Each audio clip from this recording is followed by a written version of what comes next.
성경을 보십시다. 요한복음 11장입니다.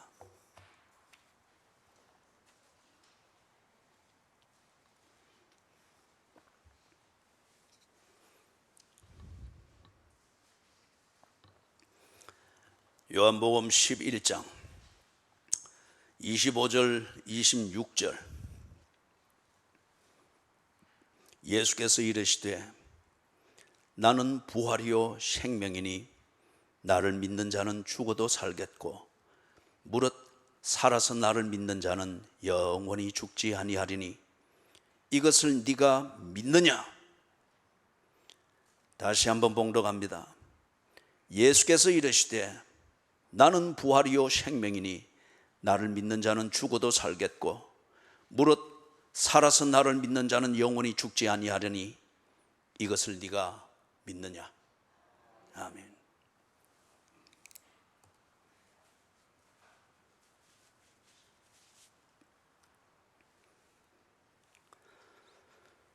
부활절 주일 때로부터 해서 지금까지 부활 이 주제로 성경 본문을 강해를 하고 있습니다. 지난 주일까지는 부활 사건, 예수께서 부활하셨다는 이 사건이 사실인가? 그것에 대해서 그것을 논증하고 증명하고 그리고 목격한 대로 간증하는 그 내용을 찬찬히 살피면서 예수의 부활은 사건이었으며 그리고 실제인 사실이었다 하는 것을 몇 주간 살펴보았습니다.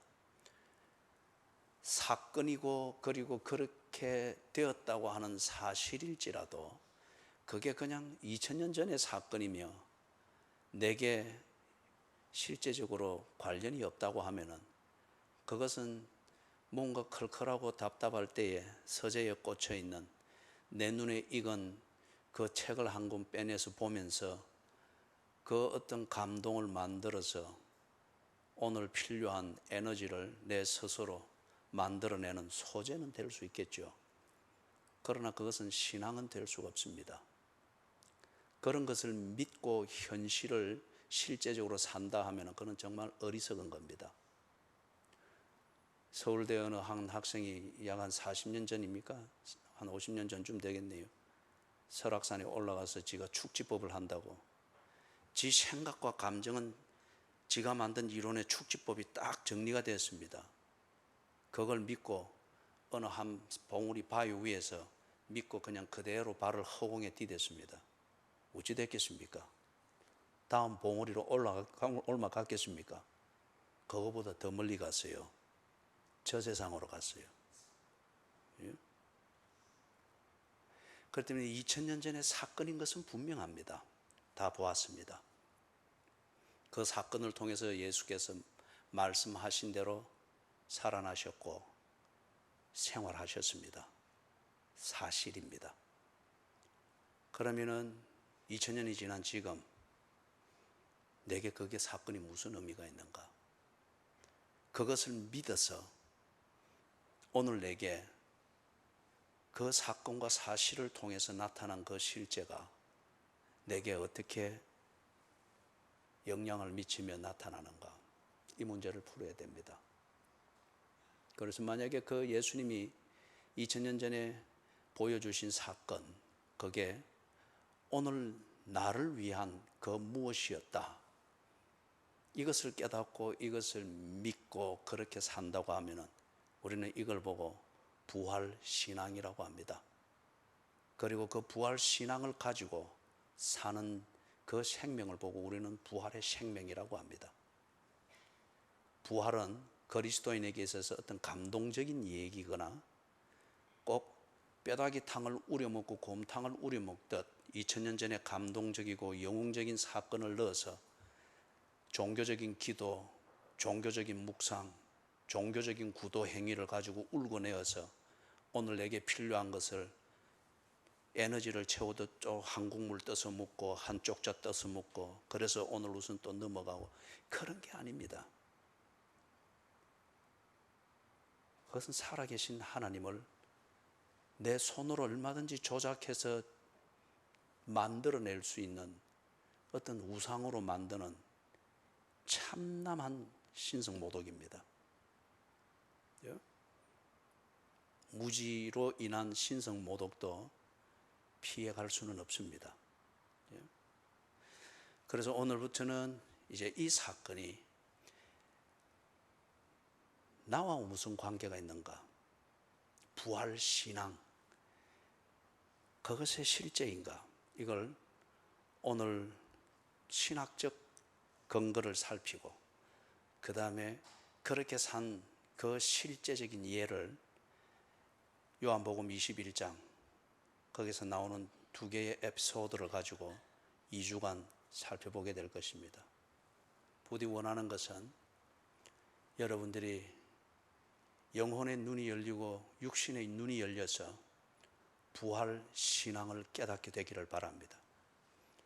그리고 이 부활 신앙을 소유하여서 부활의 생명을 살 수 있기를 바랍니다. 그러면 여러분이 오만한 자의 자리에서 스스로 내려올 수 있고 교만한 자의 길을 쫓지 않고 악인의 꾀를 쫓으면서 오늘을 뭔가 살아남으려고 하고 원하는 것을 성취하려고 하는 이런 기독교의 이름으로 행하는 종교 생활을 스스로 다 차단할 수 있습니다. 그가 아무것도 아닌 것을 알고 쓰레기 버리듯 버릴 수 있습니다. 그리고 그 쓰레기를 부둥켜 안고 보석을 지니고 사는 것처럼 살았던 나의 나병 환자처럼 내 스스로 나를 그렇게 취급하며 살았던 자신을 정말 부끄럽게 여기며 십자가 짐 같은 고생을 하듯 뉘우치고 회개할 수 있습니다. 부활의 신앙을 가졌을 때 이 모든 새로움, 그 삶의 몸부림이 일어날 수 있다는 겁니다. 회개는 벌받지 않기 위하여서 미안합니다 던져주는 종교적 거래가 아닙니다. 회개는 어떤 의미에서 우리가 보게 되겠지만은 씨앗이 죽고 그 죽은 씨앗의 형체를 걸음으로 하여서 새싹이 돋아나는 그것과 같습니다. 그게 그리스도인의 회개입니다. 이걸 어떻게 할 수 있겠어요? 부활의 신앙을 가졌을 때, 내 생명의 본질을 알게 될 때, 이 생명의 본질이 오늘 내게 어떤 의미가 있는가를 정말 깨닫고 믿게 될 때 사적 생을 할 수 있습니다. 죽고자 하는 자는 살 것이요.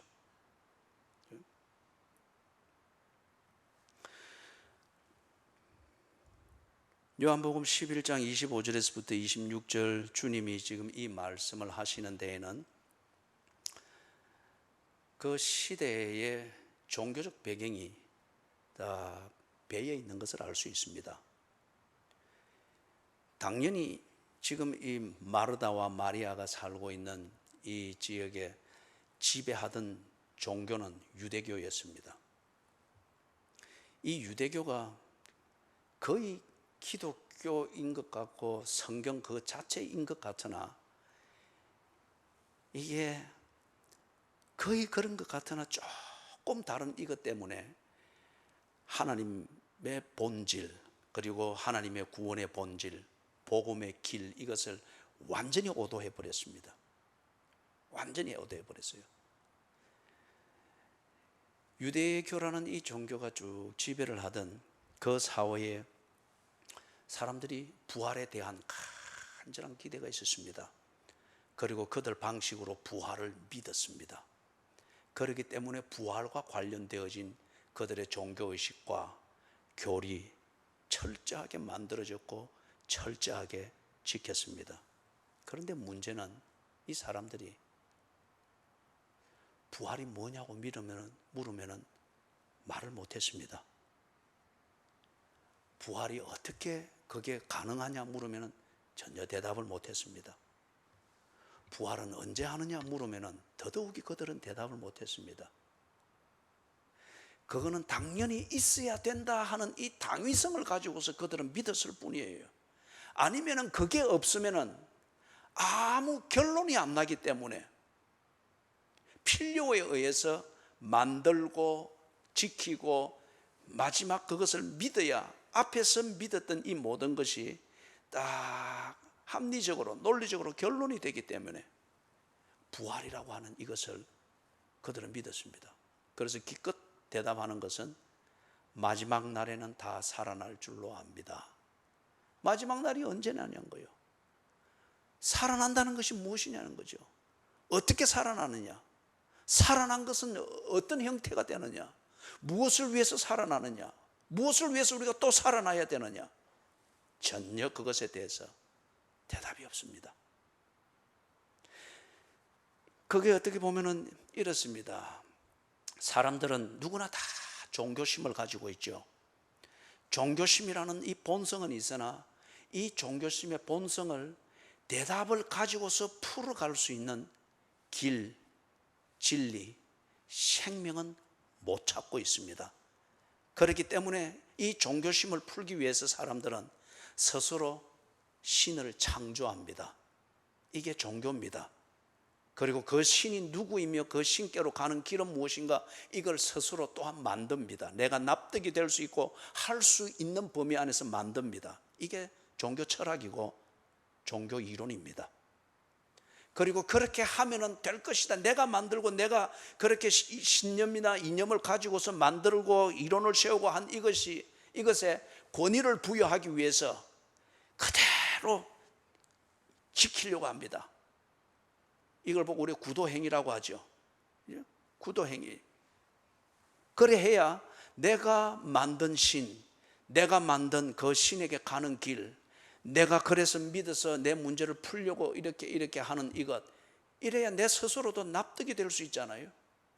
내가 만들어 놓은 신이고 내가 만들어 놓은 이론인데 내가 전혀 그걸 하지 않는 것 같으면은 내 스스로도 믿을 수 없잖아요. 그렇기 때문에 정성을 들여서 합니다. 안방에 내 누울 자리는 없고 병든 남편을 누일 자리는 없어도 신주 단지는 못 세워놓습니다. 자식들에게 먹일 양식은 없어도 신주 단지에 언제나 햇살을 가지고서 갈아넣고 정성을 다합니다. 이웃에게 밥 한 번 살 정도로 그를 인심은 못하고, 그거는 아깝게 생각을 해도 내가 만든 종교, 내가 만든 신에게 정성을 보이느라고 꼭 거기 가서 시주를 하고 돈을 바칩니다. 그러다 하다가 별 재미가 없고 내가 생각해도 이거 별 효험이 없다 싶으면 바꿔버립니다. 신주 단지 모시놓은 거기에 쌀을 채우는 것 대신에 정한수 뜨는 그런 것으로 하고, 정한수를 먹으면 좋아하는 그런 종류의 신이라 여기는 그것을 또 갖다 놓고, 그죠? 종교는, 사람들은 누구나 다 이 종교심이 있습니다. 벗어날 수가 없습니다. 인간은 영혼을 가졌기 때문에. 요즘 반려견들이 상당한 대우를 받죠. 반려견 호텔도 있고 그렇더라고요. 그런데 이 반려견들이 교회 개척했다는 이야기 들어봤습니까? 반려견 중에서 나는 오늘 이슬람 사원에 가야 되니까, 아니면은 쭉 끌고 같이 주인하고 산책하다가 해질녘쯤 되니까 아유 나는 지금 이슬람 기도 시간이니까 기도해야 됩니다 하고 함께 가기를 거부하고 반려견이 엎드려 기도하고 하는 거 봤습니까? 반려견에게 종교가 없는 것은 짐승에게는 영혼이 없기 때문입니다. 그러나 인간은 모든 것이 갖추어져도 이 종교심의 무언가 해답과 내가 납득할 수 있는 무언가가 채워지지 않으면 인간은 언제나 공허하고 불안합니다. 왜 인간이 종교심의 가장 근본적인 그 증거 중에 하나가 뭐예요? 인간은 아주 위기를 만났을 때든지 아니면 모든 것을 다 이루었다 여기지면서 여유가 충만할 때, 그때 뭘 생각하는 거예요? 죽음 이후를 생각합니다. 아주 절박한 위기를 만났을 때, 심각한 고생을 할 때, 아니면은 모든 것을 다 이루었고 더 이상 할 것이 없을 정도로 심심할 때 죽음을 생각하고 죽음 이후를 생각합니다. 이게 인간이 영혼을 가졌다는 것이고, 이 영혼에게 길을 주고 빛을 주고 그 다음에 할 일을 주는 이것을 찾고자 하는 것이 자기도 모르지만은 그것을 벗어날 수 없잖아요. 그게 종교심입니다. 그래서 인간은 신을 창조합니다. 그 신에게 가는 길을 스스로 만듭니다. 그리고 그것에 대한 신뢰를 스스로 부여하기 위해서 구도 행위를 합니다. 그리고 재미가 없고 뭔가 시원찮다 싶으면 그 신을 바꿔버립니다. 섬기는 방식도 바꿔버립니다. 그래서 이 종교심을 가지고서 그런 종교 행위를 하는데, 이 근본에 딱 보면은 인간은 언제나 내세에 대한 관심이 있습니다. 죽으면 어떻게 되나? 영원히 살고 싶다. 영원히 있으면은 그 영원에서는 정말 겪는 고생과 이것 없이 행복하게 살고 싶다. 이 소망이 있습니다. 현실을 벗어나고자 하는 그 바람이 내세에 대한 소망으로 대치될 수가 있겠고, 아니면은 죽음에 대한 불안감을 그렇게 풀어보고자 하는 그런 종교심이죠. 자, 그것에 대해서 앞에서 종교를 가지고 이야기했습니다. 이 소망, 내세에 대한 소망을 그 당시는 그 단계는 뭡니까? 막연한 기대입니다. 이 막연한 기대를 내 스스로 안심할 수 있는 어떤 것으로 만들기 위하여서, 어떤 것으로 가시화하기 위하여서 종교를 만들기도 하고, 아니면 지 방식의 어떤 그런 것을 만들기도 하고, 우리는 그런 징크스라고 하는 이것을 느낄 때에 그 징크스를 벗어나기 위해서 자기 자신의 어떤 종교를 만들죠. 그죠? 그래서 어떤 사람은 꼭 그런 쪽으로는 안 보려고 하거나, 아니면 꼭 그런 말이나 그런 표현을 할 때나, 그죠? 뭐 가령 예를 들어서 비행기를 타고 할 때는, 그때는 대개 보면 사람들이 잠시라도 아주 심각해져요. 그럴 때에 사고난 이야기를 한다든지, 아니면 악몽을 꾼 이야기를 한다든지, 옆 사람이 그러면은 대번은 막, 그죠? 막아버리죠. 원수됩니다. 일종의 그게 심리적인 징크스죠. 그걸 벗어나기 위해서 그럴 때는 그런 말을 삼가한다든지, 그거는 그 사람의 종교입니다. 그 사람의 종교입니다. 그렇게 해서 이 내세에 대한 소망의 막연한 기대나 어떤 이것을 나름대로 안심할 수 있는 어떤 것으로 가시화를 시킨단 말이에요. 지난 주간에는 제가 그 법륜 스님의 강의를 한번 이래 들어봤습니다.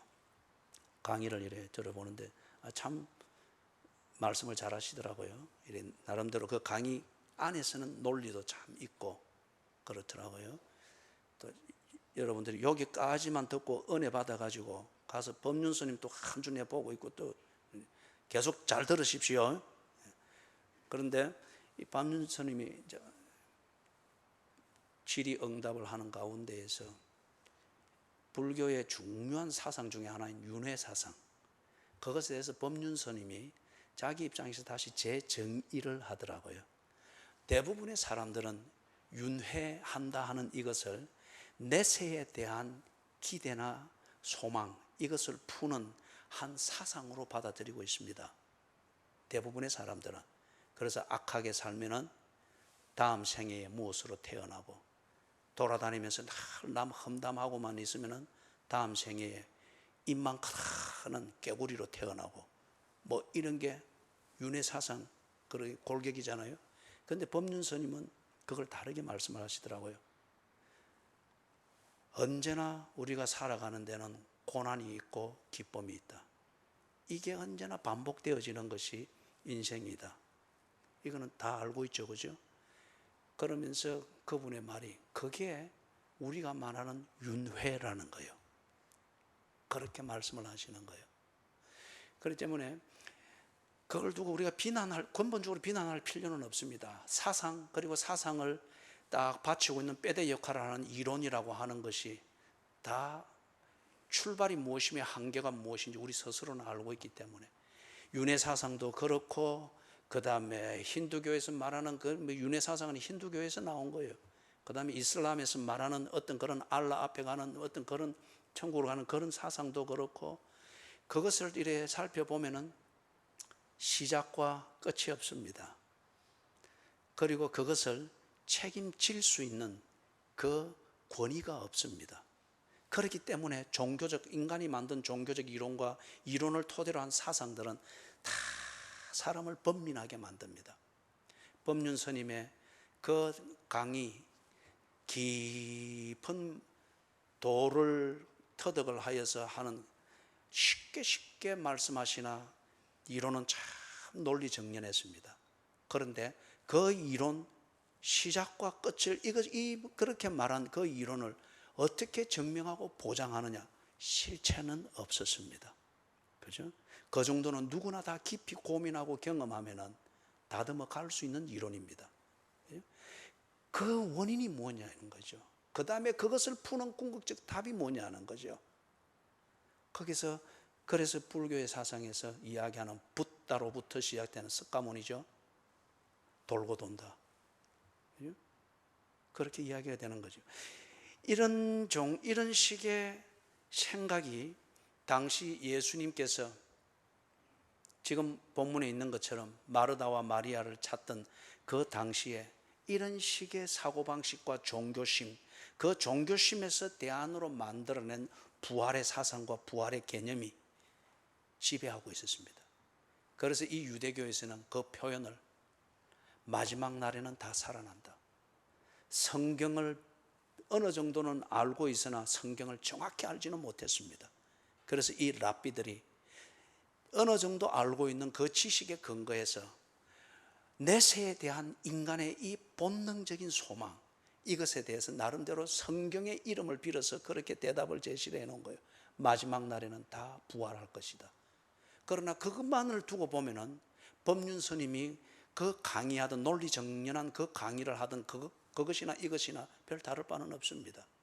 다 그렇게 말을 할 수는 있습니다. 누가 그것을 하느냐 이거예요.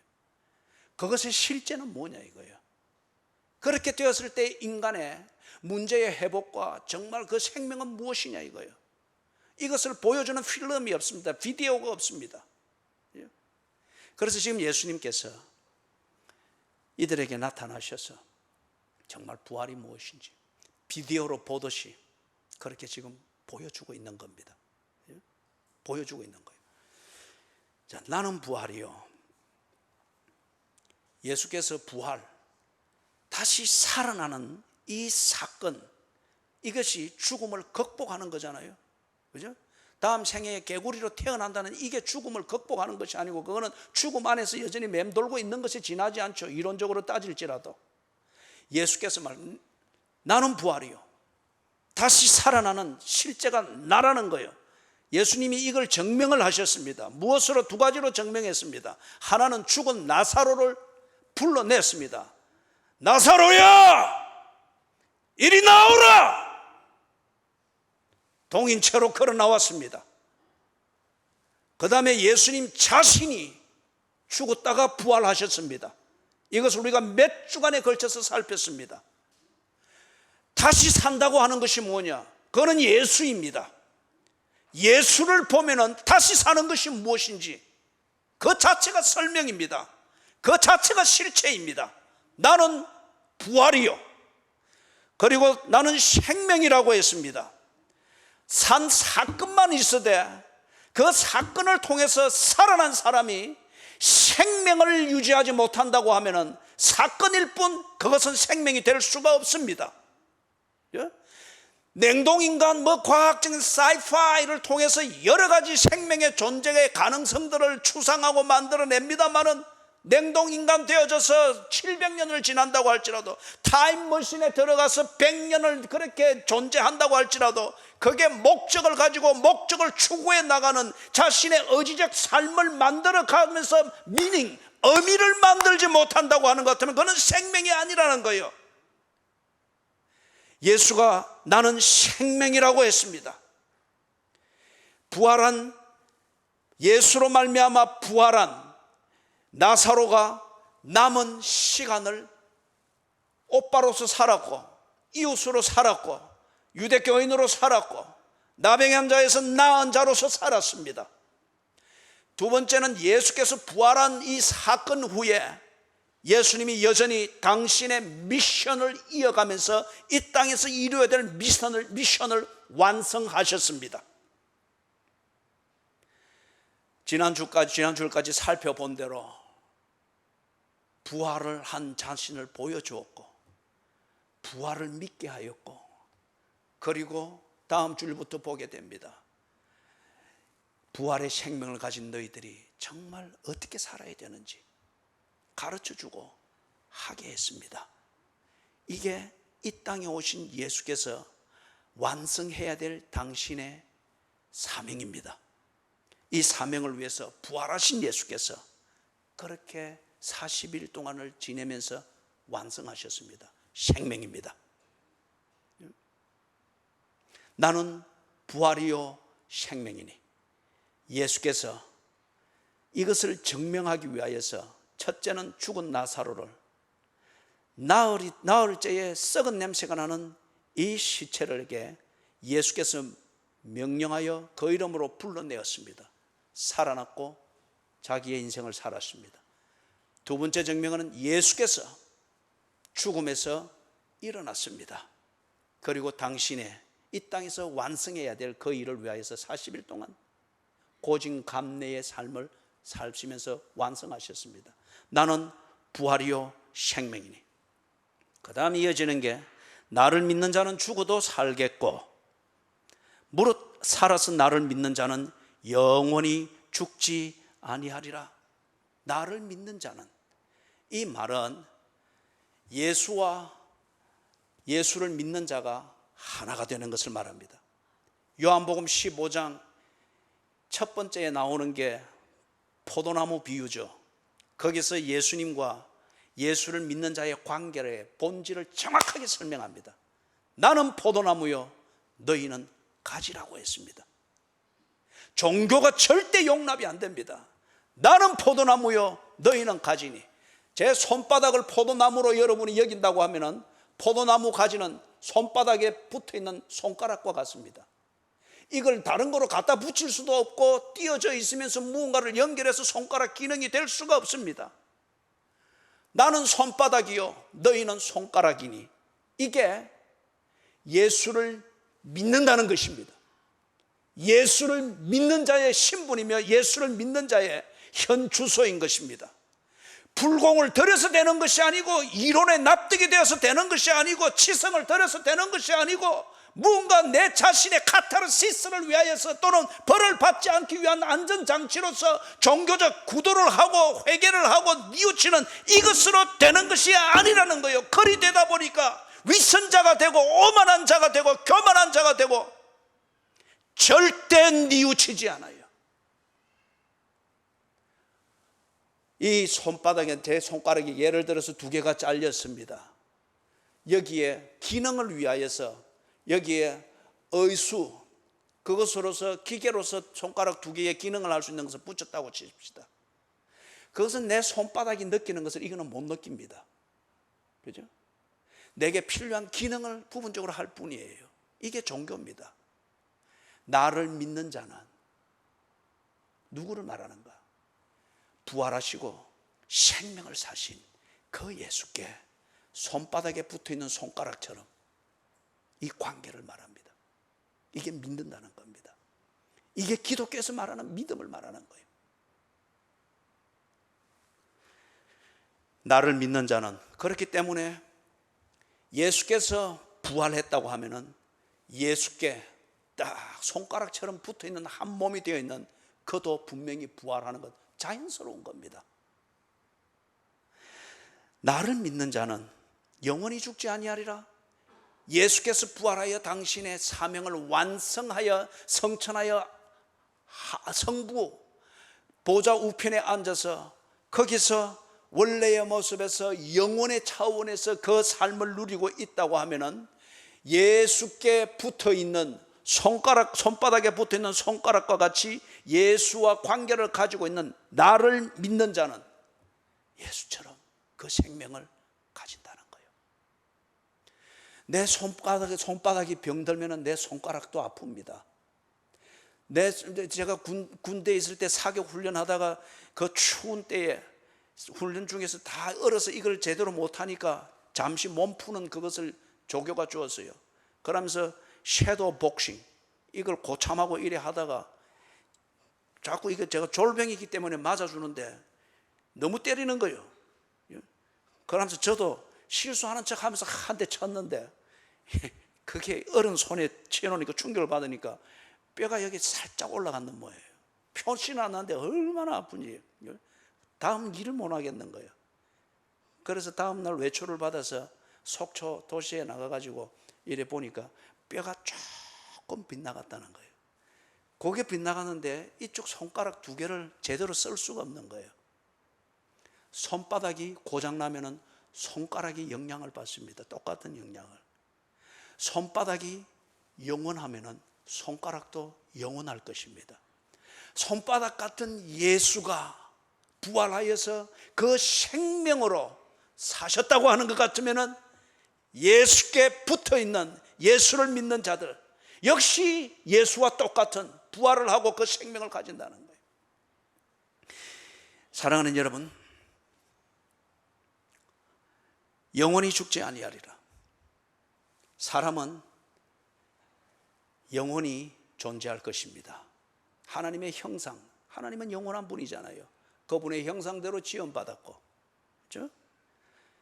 그리고 하나님께서 당신의 목적을 위해서 지었기 때문에 사람은 분명히 영원히 존재합니다.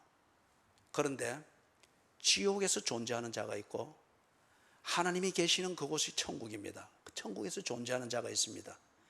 우리가 성경에서 영원히 살 것이다 그리 말하는 것은 천국에서 영원히 존재하는 것을 말합니다. 지옥에서 떨어져서 영원히 존재하는 것을 보고 사망에 이르렀다 그리 말을 합니다. 정말 하나님의 자비하심으로 내 자신을 포함해서 하나님의 자비하심으로 권하며 하나님의 자비하심으로 소원하며 기도하는 목적 중에 하나가, 그 간구하는 목적 중에 하나가 그것이기도 합니다. 같은 시간대에 같은 장소에 만나서 때로 열을 올리기도 하고 때로 꾸짖기도 하고 때로 참기도 하는 이 모든 시간의 교제를 통하여서 함께 천국에서 만날 수 있기를 바랍니다. 영혼 가운데서 만나되 누구는 지옥에 있고 누구는 천국에 있어서 우리 그때의 시냇가에 심은 교회에 있었는데 네 정말 오만했고 정말 교만하고 도무지 뉘우칠 줄 모르더만 지옥의 오만한 자의 자리에 앉아있구나. 예수께서 그 비유를 들어서 천국을 알도록 오만한 자의 자리에 앉아있던 부자에게 그것을 가르쳤죠. 영원히 삽니다.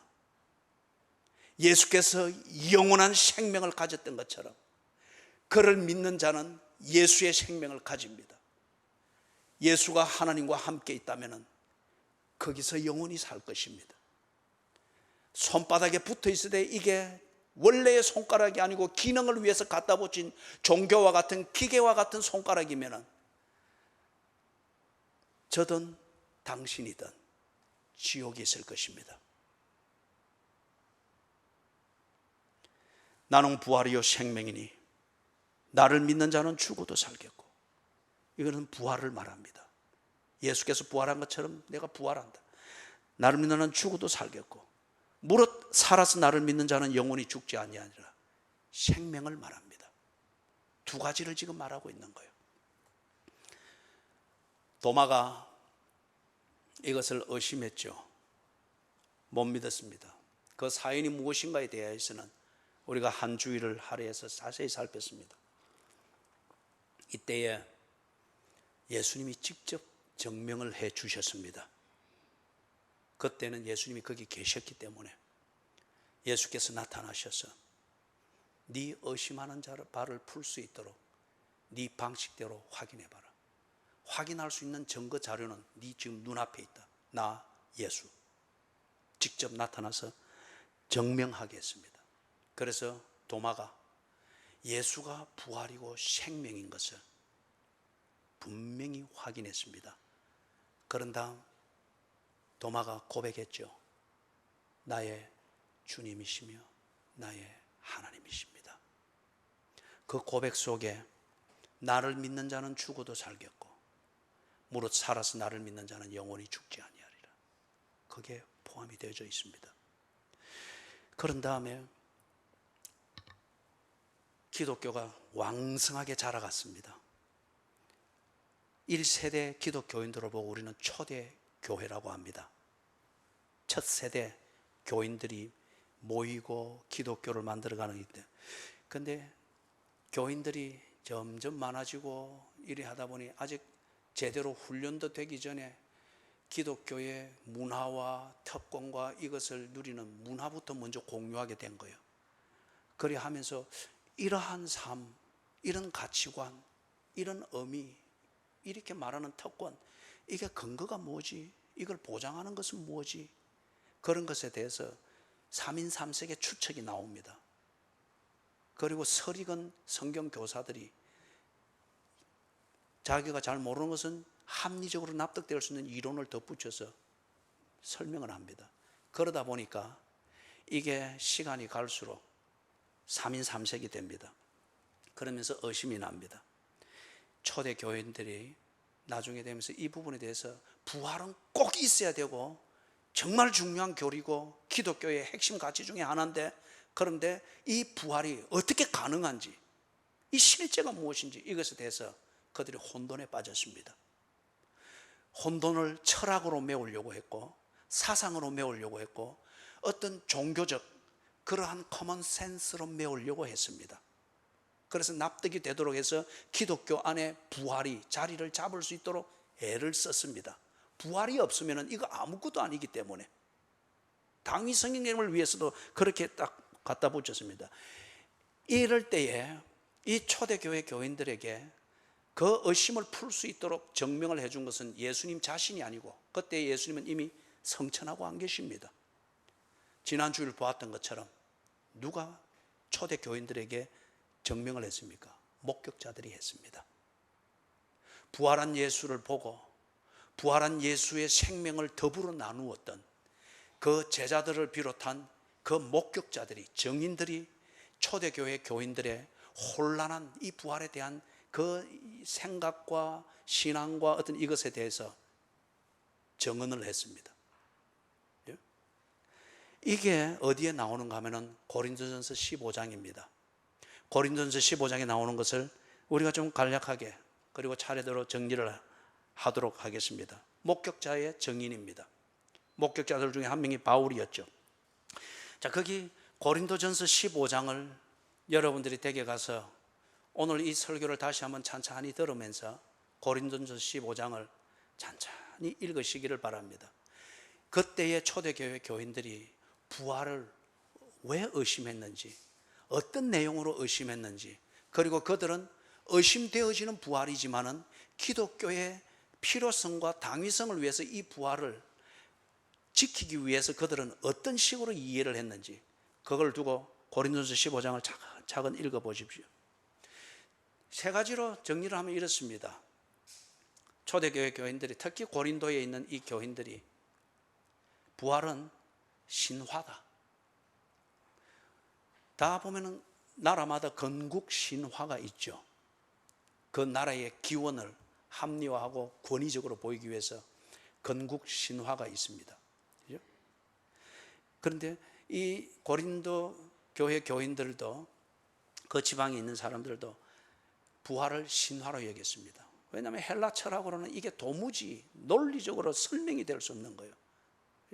그런데 보았다고 하는 증인들이 있고 막 이러니까 신화다, 꾸며낸 이야기다. 아니면 두 번째로 기독교의 존속을 위하여서 필요한 교리다.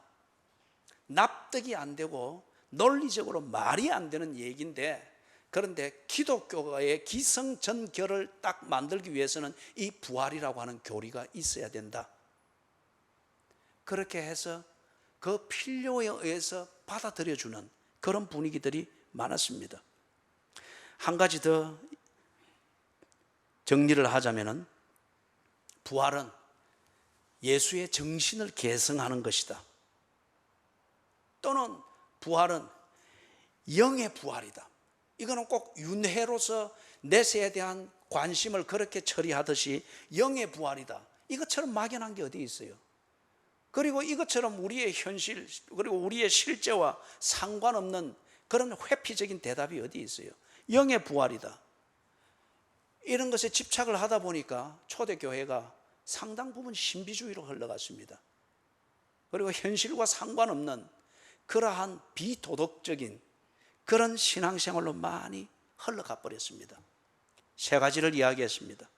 초대교회 교인들이 납득은 안 되나 부활을 붙들고 있으려고 했던 것, 신화 아니면은 기독교의 존속을 위해서 필요한 교리로 여겨서, 아니면은 세 번째 영의 부활을 이야기를 하거나 예수의 정신을 계승하는 것, 이런 식으로 그들이 부활을 이해하다 보니까 이게 부활 신앙이 될 수가 없는 거예요.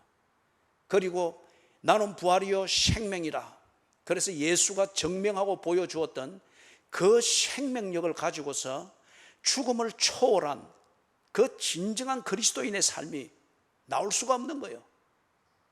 다 논리적으로 납득이 되는 만큼만 신앙생활을 하고, 다 형편이 되는 만큼만 신앙생활을 하고, 다 지 성격대로 그 성격대로 신앙생활을 하고, 지 논리적으로 지가 배워서 내게 세뇌되어져 있는 논리적 틀 안에서만 그렇게 신앙생활을 하고, 그러더니 거기에 하나님이 존재할 리가 없죠. 이것에 대하여서 목격자 중에 한 명인 바울이 논증을 하는 겁니다. 논증을 하는데 첫 번째 포인트를 보면은 고린도전서 15장 35절 이하를 보면은 그렇습니다. 그 설명들에 있어서 고린도전서 15장 35절에 죽은 자들이 어떻게 살아나며 어떻게 다시 오느냐, 이게 그들의 논리적인 반론입니다. 사실 이게 말이 안 된단 말이에요. 그렇기 때문에 이게 지금 부활을 믿는다는 이게 그들에게 참 어려운 거예요. 죽은 자가 어떻게 다시 살아나느냐, 다시 살아난다고 하면 어떤 몸으로 오느냐, 아니 어떻게 죽음에서 생명으로 건너오는 그게 가능하느냐, 논리적으로 말이 안 되는 거예요. 이것에 대해서 바울이 설명을 하는데 두 가지 논증의 포인트를 이야기합니다. 첫 번째는 씨앗입니다. 씨앗이 썩지 않느냐, 그리고 그 씨앗에서 새싹이 나서 줄기가 자라고 열매를 맺지 않느냐. 형체가 분명히 다르지만은 그러나 분명히 같은 생명이지 않느냐. 그죠? 육체가, 이 세상에서 사는데 필요한 이 육체가 죽음이라고 하는 것과 함께, 씨앗이 썩듯이 죽음이라고 하는 것과 함께 이 육체는 간다. 그리고 이 육체가 가고 난 뒤에 이제는 영원이라고 하는 이 차원에서 사는데 필요한 몸이 온다.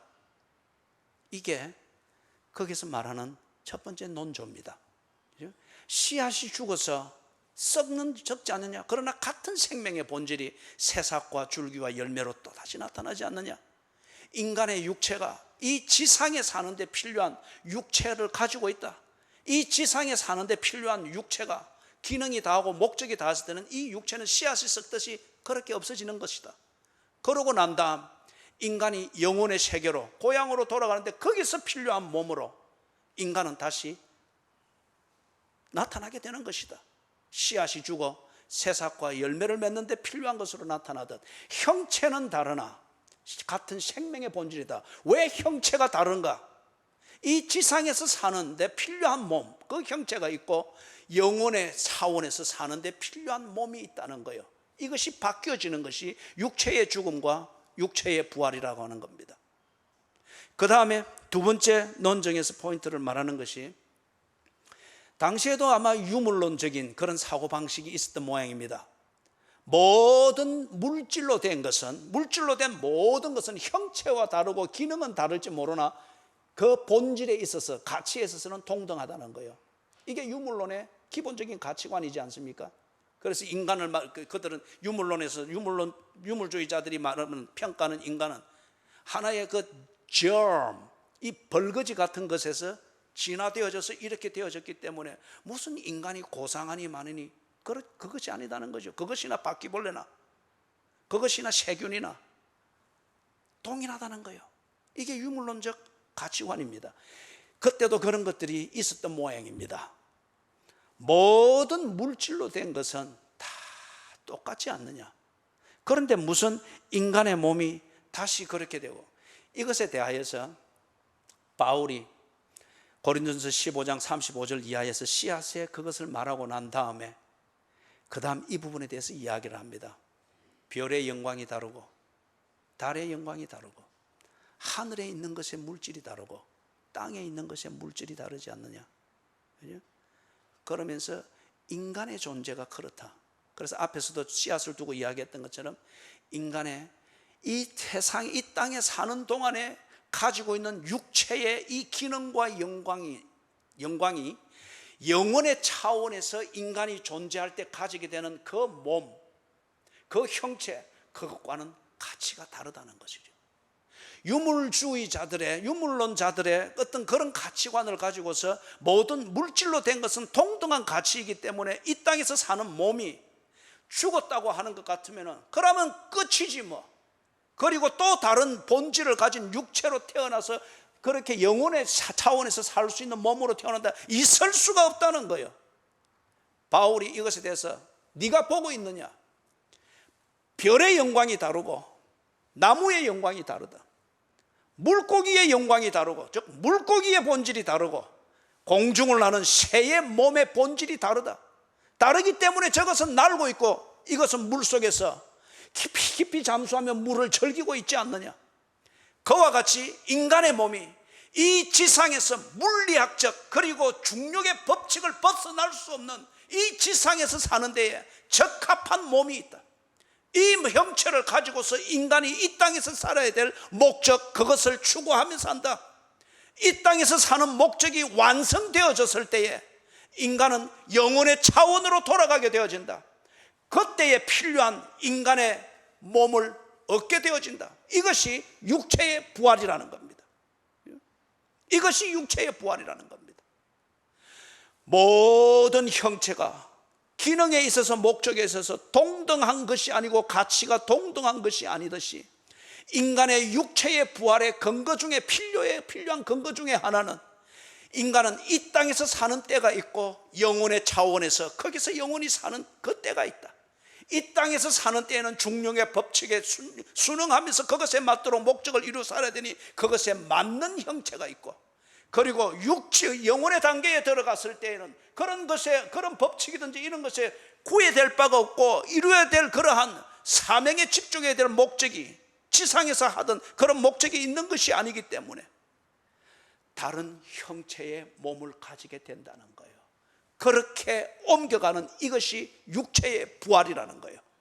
이것을 예수께서 보여주셨지 않습니까?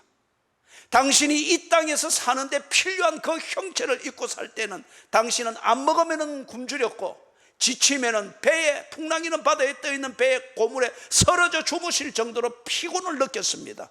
그래서 쉬어야 됐습니다. 그러나 그 목적을 다 이루셨을 때 당신이 죽었습니다. 그 형체를 벗는 것이었죠. 그리고 다시 볼 수 있고 먹을 수 있고 제자들과 함께 할 수 있도록 살아나셨습니다. 그런데 그 몸은 시공의 제한을 받지 아니하였습니다. 그리고 그 몸은 하나님과의 교제를 하는데 완벽하게 적합한 대로 그 몸은 그렇게 움직였습니다. 그래서 이 땅에서 모든 사역을 다했었을 때 사람들이 500여 형제가 보는 가운데 하늘로 성천하여 올라갔습니다. 그 몸은 지상에서 사는데 꼭 필요한 형체의 몸과는 질이 다른 몸이었습니다. 육체의 부활이었습니다.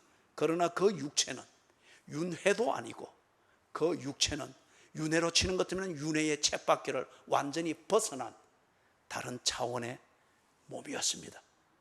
그것이 왜 그렇게 되는가? 과정을 누구도 보지를 못했습니다.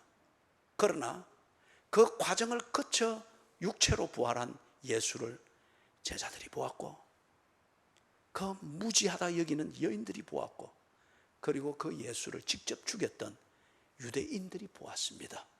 그렇기 때문에 육체로 살아나지 아니했다 말을 할 수가 없습니다. 헬라의 논리로 어떻게 중력의 법칙에 제한을 받는 이 몸이 그렇게 살아나서 그렇게 될 수 있느냐? 헬라의 그 철학과 과학의 이론으로는 이걸 풀 수가 없었습니다. 그래서 육체의 부활이 없다고 믿으면서 앞에서 이야기했던 그런 식으로 부활을 그들이 조작해서 기독교를 돕는 척 했습니다. 이것에 대해서 목격자들 중에 한 명인 바울이 왜 육체의 부활이 없다고 하느냐? 모든 육체의 형체가 같은 것이 아니듯이 인간이 입고 있는 이 육체가 목적을 따라서 바뀌게 된다. 영원한 차원에서 하나님과 더불어 교제하는데 그 차원에서 꼭 필요한 몸의 형체, 그것으로 일어나게 되는 것이 육체의 부활이라는 거예요. 그리고 논증을 하면서 고린도전서 15장 20절에서 제가 설명을 돕기 위해서 이것을 구절의 순서를 조금 논리상 뒷바꿨습니다. 15장 20절에서 바울이 그 얘기를 했죠. 그리스도는 죽은 자가 살아나는 그리스도인들을 위한 첫 열매라고 하면서 거기서 설명을 이어갑니다. 첫 열매다.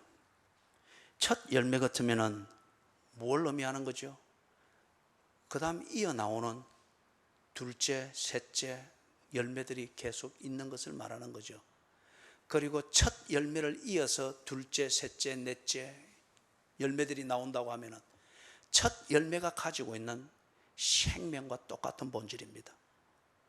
첫 열매가 가지고 있는 육체면 육체, 물질이면 물질, 첫 열매가 가지고 있는 그 퀄리티와 또는 네이처, 본질과 똑같은 것일 수밖에 없습니다. 올해 이 포도나무에서 거둔 포도가 그 포도나무를 다시 접종하고 이런 것 안 하고 그대로 있다고 하는 것 같으면은 이 포도나무에서 얻은 이 열매를 딱 보면은 내년도에도 어떤 맛의 어떤 색깔의 포도를 내가 얻게 될 것인지 충분히 기대할 수 있고 믿을 수 있습니다. 그래서 예수를 부활의 첫 열매라고 했습니다. 그렇기 때문에 앞에 요한복음 11장에서 말하는 것처럼 나를 믿는 자는 죽어도 살겠고, 예수께서 그렇게 살았지 않습니까? 살아서 나를 믿는 자는 영원히 죽지 아니하리라. 부활하신 예수께서 영원하신 하나님께로 성천하셔서 eternity, 영원의 차원에서 그분 보좌 우편에서 교제하며 지내고 있다고 합니다. 첫 열매이신 예수께서 그리 하셨다면 예수를 믿는 자들, 나를 믿는 자는 예수를 믿는 자들이 둘째 열매가 될 것이고 셋째 열매가 될 것이고 넷째 열매가 될 것이고, 그래서 그분이 한 부활을 할 것이며 그분이 한 생명을 그렇게 소유하게 될 것입니다. 고린도전서 15장 이것을 토대로 해서 부활의 신앙을 이렇게 정리를 할 수 있겠습니다. 부활의 신앙, 이것은 믿는 것입니다. 손바닥에 붙어있는 손가락처럼 이 관계에서 손바닥과 더불어서 손가락이 유기적으로 움직이는 이 교제가 되는 걸 보고 우리는 예수를 믿는다고 합니다. 무엇이냐? 내가 영생의 생명을 살고 있음을 알고 믿는 겁니다. 살아서 나를 믿는 자는 영원히 죽지 아니하리라. 이미 내가 예수께 접붙임이 되었다고 하면은 예수의 생명을 나는 이미 살고 있는 겁니다. 어느 형체 안에서, 이 지상에 사는데 적합한 육체라는 이 형체 안에서 예수께서 증명해 주신 영생을 살고 있습니다. 그리고 이 지상에서 사는 그 목적이 다했을 때는 이 생명은 육체라는 이 형체를 바꾸어 입을 것입니다. 그게 죽음과 부활입니다. 영생의 생명을 살고 있다.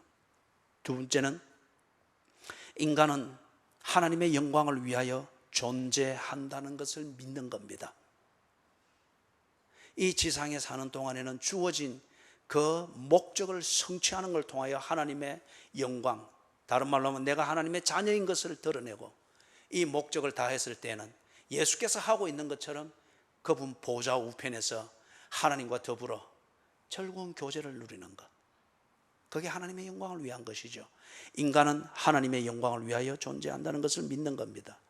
부활의 신앙 세 번째 요소는 육체는 지상에서의 삶을 위한 도구입니다.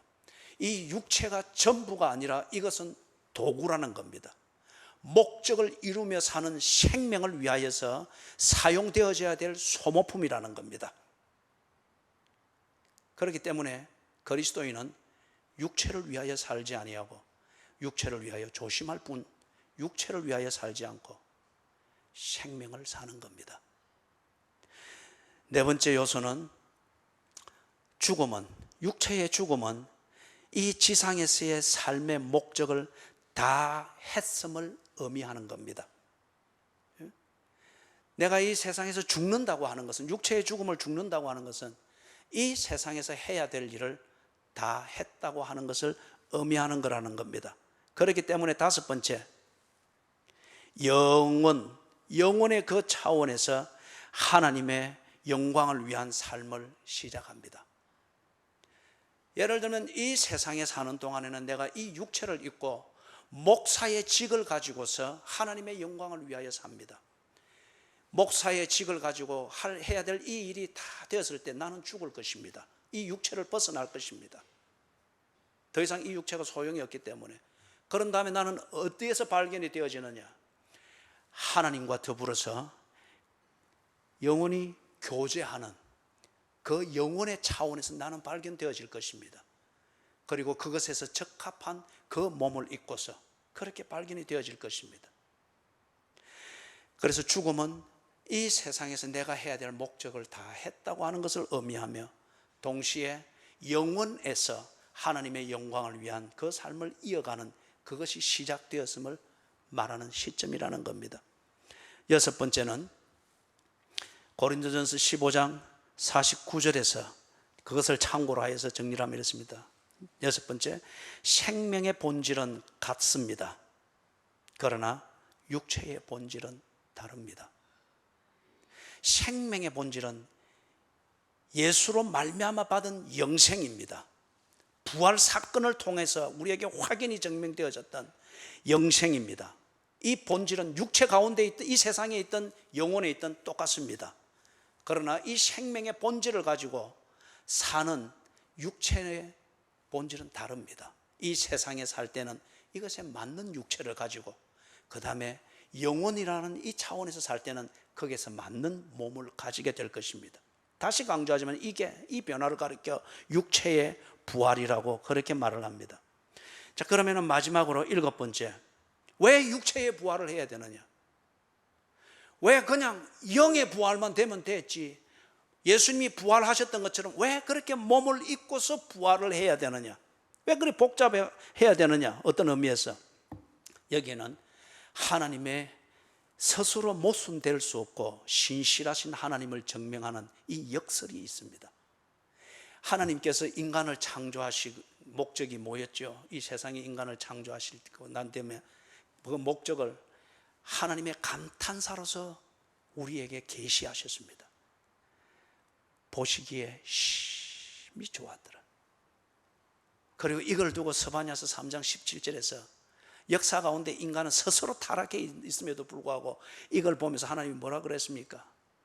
너를 보고 잠잠히 사랑하시니라. 할 말을 잊어버릴 정도로. 우리 조부모님들이 손주 낳았을 때 손주 크는 거 보면서 주로 어떻게 표현합니까? 눈에 넣어도 아프지 않을 것 같다. 그리고 이 조부모님들이 손주 자랑을 얼마나 하는지 몰라요. 다 손주 바보가 되죠. 그죠? 그러면 세상 다 얻은 것 같다, 막 그렇게 고백하는 조부모님들 얘기도 내가 들어본 거예요. 그죠? 하나님께서 사람을 지으시고 이 세상에 미션을 맡겨서 보냈을 때 그거를 보면서 보시기에 심히 좋았더라고 했습니다. 그리고 그 사람을 보면서 스바냐서 3장 17절에서는 잠잠히 사랑하시니라. 눈에 넣어도 아프지 않을 정도로 하나님이 인간 바보가 된 거예요. 이 말이 뭘 말하는 거예요? 우리가 이 세상의 삶을 다 마치고 영원한 그 차원으로 들어가서 똑같습니다. 같은 본질의 생명을 가지고 사는 생명의 그 본질은 하나님과 교제함입니다. 교제할 때에 하나님께서 인간이 몸을 입고 하나님과 교제하는 이것을 들고 하나님이 그렇게 좋아하신 거예요. 심히 좋았더라고 합니다. 우리가 하나님의 영광을 위하고 하나님의 기쁨이 되기 위해서 하나님과 교제하는 이것이 교제의 가치일 것 같으면 우리 또한 하나님께 기쁨이 되기 위해서 영원한 그 차원에서도 하나님의 기쁨이 되기 위해서 하나님이 나를 볼 수 있도록 그 몸을 입는 거예요. 그 육체를 입는 거예요. 하나님의 형상대로 지음받았던 그 육체를 입으면서 하나님이 나를 보실 때에 에덴 동산에서 탄생하였던 그 기쁨을 하나님이 누릴 수 있도록 하는 거예요. 보시기에 심히 좋았더라. 이걸 위하여서 하나님은 우리에게 여전히 그 몸을 입고 부활하게 하시고 우리의 입장에서는 그것이 정말 다행인 거예요. 여전히 하나님께 그 기쁨이 될 수 있으니 천사가 해줄 수 없는 그 기쁨을 내가 영원토록 하나님께 드릴 수 있다고 하는 것, 이게 부활의 몸을 입고 일어나는 이유임의 목적인 것입니다.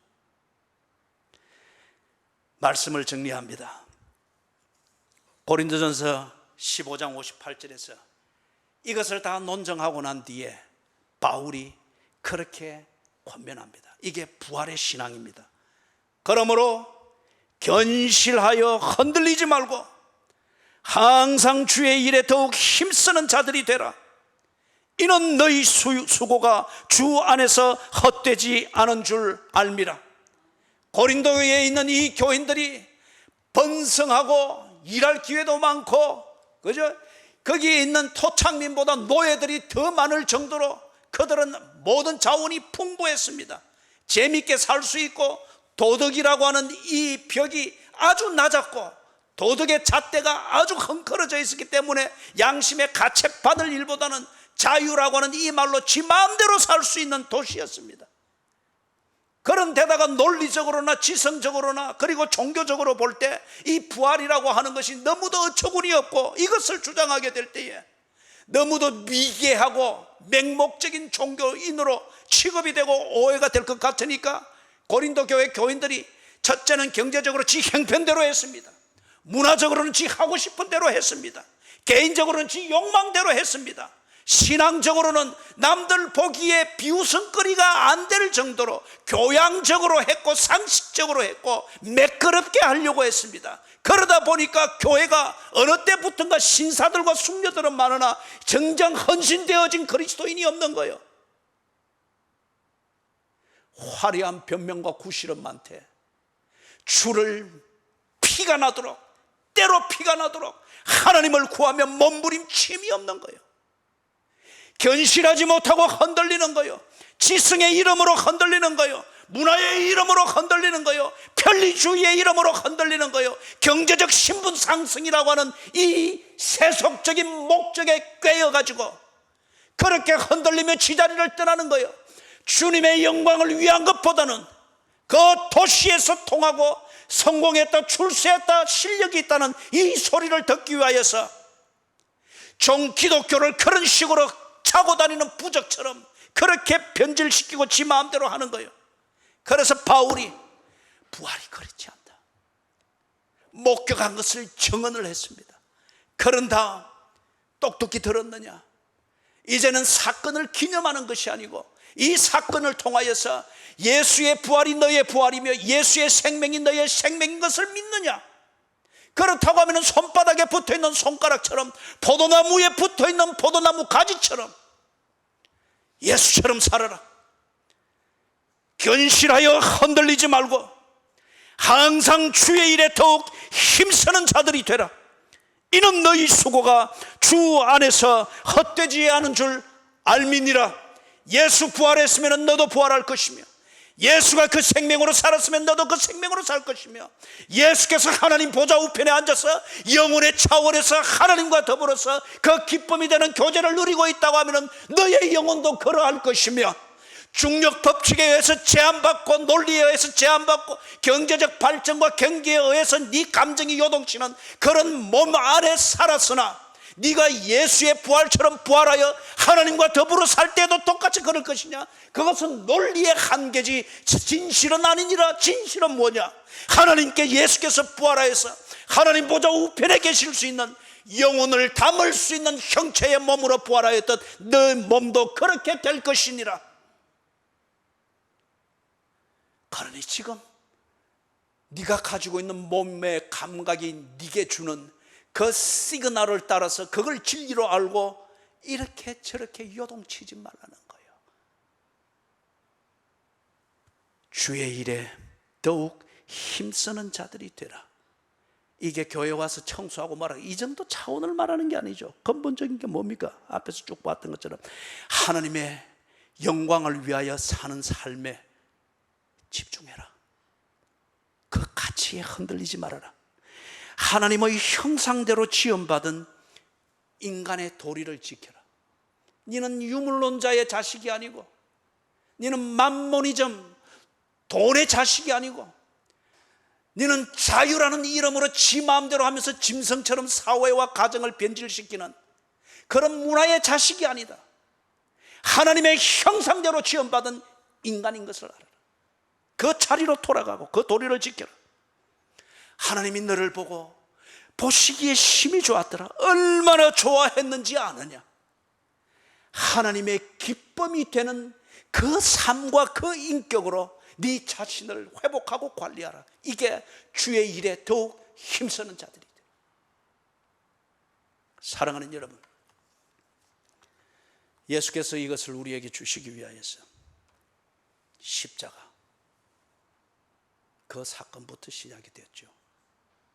오늘 이 떡을 먹고 이 잔을 받으면서 예수님이 증명했고, 그리고 그 예수를 보았던 목격자들이 증명했고, 목격자들이 기록한 성경을 통하여 성령님이 오늘 우리에게 증거하는 부활의 생명, 이것을 깨닫게 되기를 바랍니다. 그리고 부활의 신앙을 소유할 수 있기를 바랍니다. 우리는 더 이상 사건을 기념하는 종교인들이 아니라 그 사건을 통하여 우리에게 주어진 생명을 소유한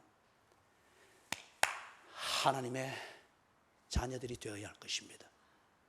하나님이 손바닥이면 우리는 그 손가락이 되어야 할 것입니다. 하나님이 포도나무면 우리는 거기에 붙어있는 포도나무 가지가 되어야 할 것입니다. 떡을 받고 잔을 받을 때에 성령님이 고린도 교회에 증거하고 초대교회에 증거하듯 여러분에게 증거해 주시기를 주님의 이름으로 축원합니다. 하나님 아버지, 이 잔을 받고 이 잔을 먹을 때에